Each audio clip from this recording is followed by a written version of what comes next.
श्री शिव पुराण महात्म्य। श्री शौनक जी ने पूछा, महाज्ञानी सूत जी, आप संपूर्ण सिद्धांतों के ज्ञाता हैं। प्रभो, मुझसे पुराणों की कथाओं के सार तत्व का विशेष रूप से वर्णन कीजिए। ज्ञान और वैराग्य सहित भक्ति से प्राप्त होने वाले विवेक की वृद्धि कैसे होती है तथा साधु पुरुष किस प्रकार अपने काम, क्रोध आदि मानसिक विकारों का निवारण करते हैं। इस घोर कलिकाल में जीव प्राय आसुर स्वभाव के हो गए हैं। उस जीव समुदाय को शुद्ध बनाने के लिए सर्वश्रेष्ठ उपाय क्या है? आप इस समय मुझे ऐसा कोई शाश्वत साधन बताइए जो कल्याणकारी वस्तुओं में भी सबसे उत्कृष्ट एवं परम मंगलकारी हो तथा पवित्र करने वाले उपायों में भी सर्वोत्तम पवित्र कारक उपाय हो। तात वह साधन ऐसा हो जिसके अनुष्ठान से शीघ्र ही अंतःकरण की विशेष शुद्धि हो जाए तथा उससे निर्मल चित्त वाले पुरुष को सदा के लिए शिव की प्राप्ति हो जाए। श्री सूत जी ने कहा, मुनि श्रेष्ठ शौनक, तुम धन्य हो, क्योंकि तुम्हारे हृदय में पुराण कथा सुनने का विशेष प्रेम एवं लालसा है। इसलिए मैं शुद्ध बुद्धि से विचार कर तुमसे परम उत्तम शास्त्र का वर्णन करता हूँ। वत्स, वह संपूर्ण शास्त्रों के सिद्धांत से संपन्न, भक्ति आदि को बढ़ाने वाला तथा भगवान शिव को संतुष्ट करने वाला है। कानों के लिए रसायन अमृत स्वरूप तथा दिव्य है, तुम उसे श्रवण करो। मुने, वह परम उत्तम शास्त्र है शिव पुराण,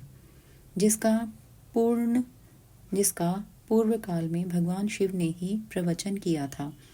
यह काल रूपी सर्प से प्राप्त होने वाले महान त्रास का विनाश करने वाला उत्तम साधन है। गुरुदेव व्यास ने सनत कुमार मुनि का उपदेश पाकर बड़े आदर से संक्षेप में ही इस पुराण का प्रतिपादन किया है। इस पुराण के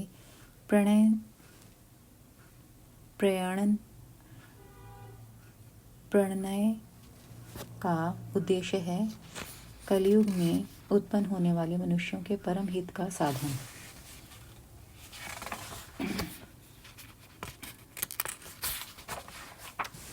यह शिव पुराण परम उत्तम शास्त्र है। इसे इस भूतल पर भगवान शिव का वाङ्मय स्वरूप समझना चाहिए और सब प्रकार से इसका सेवन करना चाहिए। इसका पठन और श्रवण सर्व साधन रूप है। इससे शिव भक्ति पाकर श्रेष्ठतम स्थिति में पहुंचा हुआ मनुष्य शीघ्र ही शिव पद को प्राप्त कर लेता है।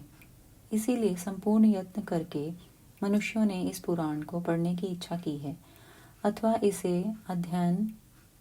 इसके अध्ययन को अभीष्ट साधन माना है। इसी तरह इसका प्रेम पूर्वक श्रवण भी संपूर्ण मनोवांछित फलों को देने वाला है। भगवान शिव के इस पुराण को सुनने से मनुष्य सब पापों से मुक्त हो जाता है तथा इस जीवन में बड़े बड़े उत्कृष्ट भोगों का उपभोग करके अंत में शिवलोक को प्राप्त कर लेता है।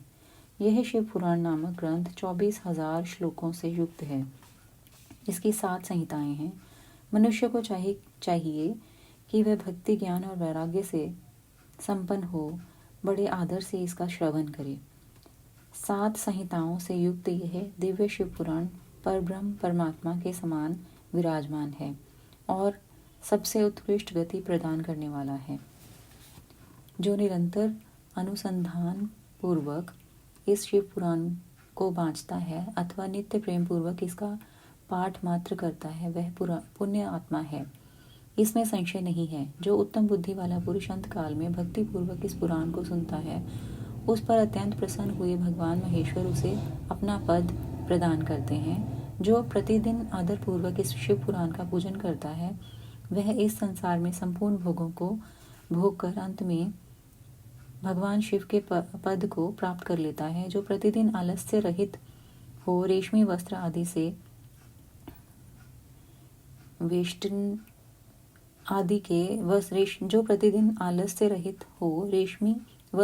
के वेष्टन से इस शिव पुराण का सत्कार करता है, वह सदा सुखी होता है। यही शिव पुराण निर्मल तथा भगवान शिव का सर्वस्व है। जो इहलोक और परलोक में भी सुख चाहता है उसे आदर के साथ प्रयत्न पूर्वक इसका सेवन करना चाहिए। ये निर्मल एवं उत्तम शिव पुराण धर्म, अर्थ, काम और मोक्ष रूप चारों पुरुषार्थों को देने वाला है। अतः सदा प्रेम पूर्वक इसका श्रवण एवं विशेष पाठ करना चाहिए। अध्याय पहला।